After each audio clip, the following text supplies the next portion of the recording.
अमरावतीहून हजारो भाविक प्रयागराजमधील कुंभमेळ्यासाठी रवाना। आमदार रवी राणा आणि नवनीत राणा ही कुंभमेळ्याला जाणार। फेब्रुवारीच्या दुसऱ्या आठवड्यात हजारो भक्तांसह खरं तर प्रयागराजला जाणार आहेत।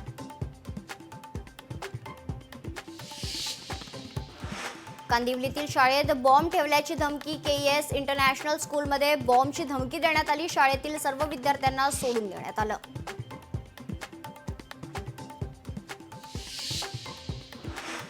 मराठीच्या मुद्द्यावरून मनसे पुन्हा आक्रमक। हॉटस्टार या ओटीटी वाहिनीच्या विरोधात मनसे आक्रमक।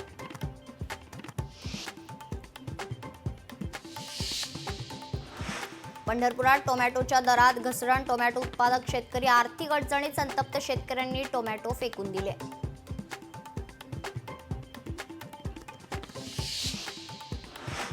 डोनाल्ड ट्रम्पच्या एंट्रीनंतर अमेरिकेचा कोरोनाबाबत मोठा दावा। अमेरिकेच्या गुप्तहेर संस्थेचा अहवाल। कोरोना विषाणूचा प्रसार चीनच्या प्रयोगशाळेतून झाल्याचा दावा।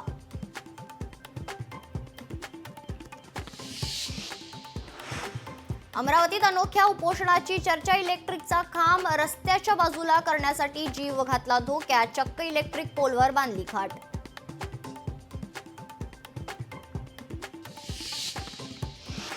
अमरावतीत क्रिकेटच्या मैदानात रवी राणांची फटकेबाजी। राणांना क्रिकेट खेळण्याचा मोह आवरला नाही। रवी राणा यांचा व्हिडिओ सध्या व्हायरल।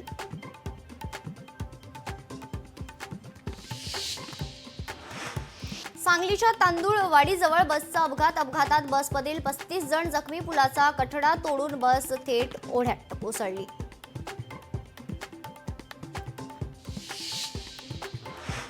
कोस्टल रोड आणि वांद्रे सिलिंकला जोडणारा मार्ग आजपासून खुला। मुख्यमंत्री फडणवीस आणि उपमुख्यमंत्री शिंदेंच्या हस्ते पार पडले लोकार्पण।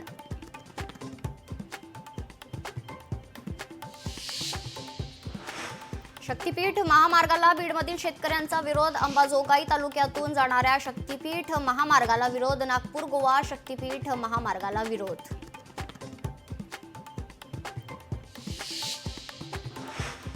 पुणे मुंबई द्रुतगती महामार्गावर पुन्हा 3 दिवस ब्लॉक। आजपासून 3 दिवस पुन्हा ब्लॉक। दुपारी 12 ते दुपारी 3 पर्यंत ब्लॉक।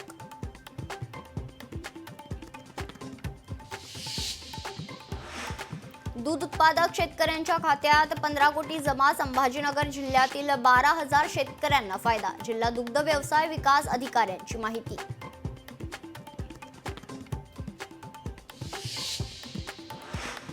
छत्रपती शिवाजी महाराजांच्या पुतळ्याचे काम युद्ध पातळीवर। राजकोटवर भक्कम शिवपुतळा उभारला जाणार। राजकोटवर 60 फूट उंच पुतळा उभारणार जाणार आहे।